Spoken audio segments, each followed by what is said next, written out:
What do things like the Post-it note, the microwave oven, and even penicillin all have in common? Well, they were all basically accidents, these amazing moments of just unexpected discovery. But is that all creativity is? Just a lucky break? Well, today we're going to pull back the curtain on the whole process, from that very first creative spark all the way to real world-changing impact. Let's get into it. Albert Einstein, he really hit the nail on the head with this one. Imagination is more important than knowledge. I mean, think about it. Knowledge is finite, right? It's what we already know, what's in the books. But imagination, that's what launches us into the unknown.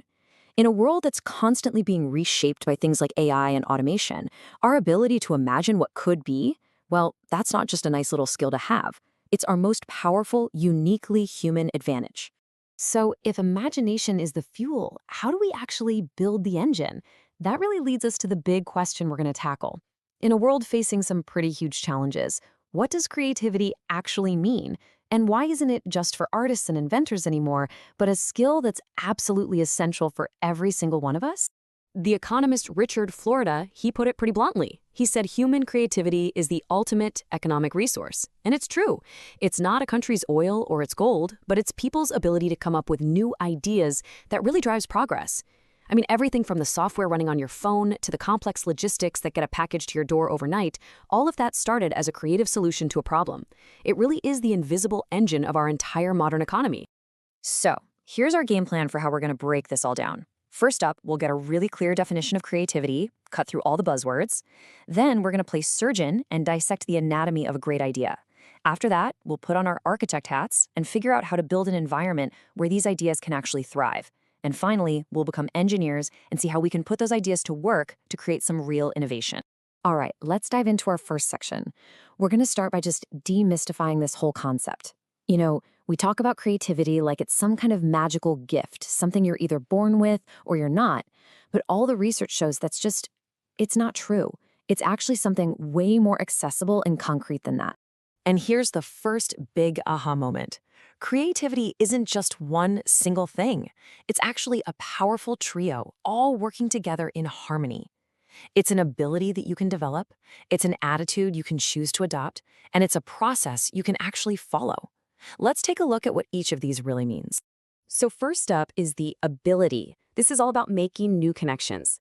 Think about how ride-sharing apps combined two ideas that already existed, GPS on our phones and the basic idea of a taxi. They smashed them together and created something brand new. That's the ability. Second, there's the attitude. This is that mindset of always asking, what if, instead of saying, well, this is how we've always done it. It's about being curious and not being afraid to look a little silly while you're exploring a new idea. And finally, the process. This is the grind. This is the part everybody forgets. James Dyson famously made over 5,000 prototypes of his vacuum. That's not a flash of genius, that's the disciplined hard work of refining an idea until it's perfect. Okay, so now we know creativity is this mix of ability, attitude, and process. Let's move on and see how this all comes together. What are the core ingredients that actually have to be inside a person to spark a great idea in the first place?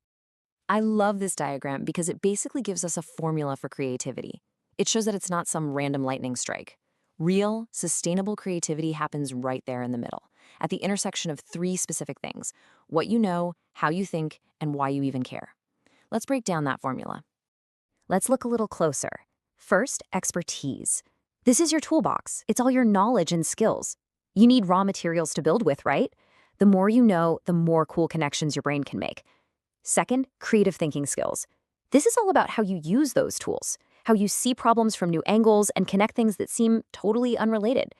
And third, and this one is the rocket fuel, is motivation. And I'm talking specifically about intrinsic motivation. The research here is just overwhelming. People are at their most creative when they're driven by their own passion and curiosity, not because of a bonus or some looming deadline. It's about loving the puzzle itself. Okay, so you've got the ingredients, but what's the actual recipe? I mean, we've all had those shower thoughts, right? Those vague ideas that just pop into our heads. How do they go from being just a fleeting thought to something real, something tangible? Well, it turns out there's a surprisingly consistent process. This whole creative journey usually follows 5 stages. It kicks off with germination, that first little spark, the seed of a thought. Then comes preparation. This is the deep dive, the conscious, focused work, all the research and data gathering. Next up, and this is a really fascinating stage, is incubation. This is where you step away. You go for a walk, you work on something else. Your conscious mind is resting, but your subconscious is still back there, working on the problem, connecting all the dots. And that leads to stage 4, illumination. The aha moment, the eureka. It feels sudden, like magic.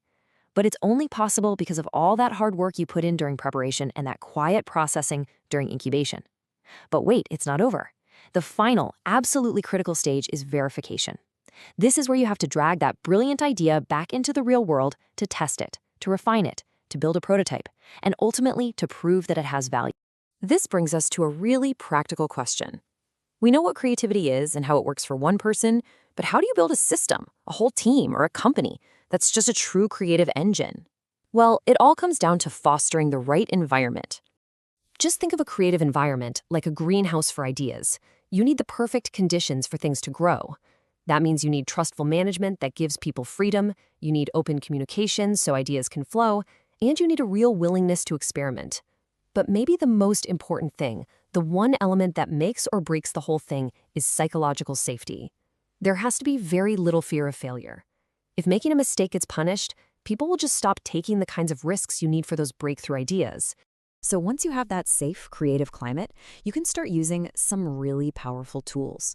And one of the most famous is brainstorming. Now, I know what you're thinking. We've all been in some really bad brainstorming sessions that just go nowhere. But when you do it right, it's an incredible technique for generating a massive number of creative solutions. For brainstorming to actually work, you gotta follow 4 golden rules. The first one is totally non-negotiable. Do not criticize. The second someone says, oh, that'll never work, the creative flow just stops dead. The goal here is to separate creating ideas from judging them. Second, encourage freewheeling. Wild, crazy, impossible-sounding ideas are not just welcome, they're the whole point. Third, go for quantity, not quality. The aim is to get 100 ideas up on the wall, not 3 perfect ones. That perfect idea might be hidden inside a silly one. And finally, combine and improve. Use what other people say as a springboard. It's all about yes and thinking to build on each other's ideas. And that brings us to our final and most crucial section. So, you have a whiteboard that's full of ideas. So what? An idea by itself has exactly 0 value until it's actually put to work. This is where we make the leap from the world of thought to the world of action. This is the bridge from creativity to innovation. This flowchart just lays it out perfectly. Creativity is thinking new things, innovation is doing new things, and entrepreneurship is creating value from those new things out in the marketplace. It's a really simple but incredibly powerful progression from an idea to execution to real-world impact. Here's the difference in a nutshell. The Segway, what a brilliant invention. It was a completely new way for people to get around. But it wasn't a great innovation because it didn't really solve a big problem for a lot of people and it never found a huge market. See, an invention just creates something new. An innovation creates something new that people actually want and are willing to pay for. One is a curiosity, the other can change the world. So why do companies invest so much time and so much money trying to master this whole process? Why does this journey from a creative little spark to a full-blown innovation matter so much in the business world? Well, honestly, the benefits are really about survival and growth. In a competitive market, you just can't afford to stand still. Innovation is what gives you your edge. By finding better ways to do things, you increase your productivity and you can reduce costs. By creating new products or services that solve real problems, you increase revenue. At the end of the day, the ability to innovate is the difference between leading the pack and being left in the dust. Of course, just because we know the path doesn't mean it's easy to walk. Creativity, it's fragile. It can be totally crushed by some really common barriers. Chasing external rewards like money instead of that internal passion. Managers who micromanage and limit people's freedom. A culture that worships the rulebook over results. And the biggest creativity killer of them all, the fear of making a mistake. So, as we wrap up, I want to leave you with a final thought to reflect on. Just look back at that list of barriers. Which one of those feels the most familiar to you? What's the single biggest obstacle that gets in the way of new ideas and better ways of doing things in your work, in your studies, or just in your life? Thanks for joining me on this journey from spark to impact. I really hope this gives you a new way to think about unlocking your own creative potential, because great ideas aren't just for a chosen few. They're for anyone who is willing to build the right mindset and follow the process. Until next time, keep asking, what if?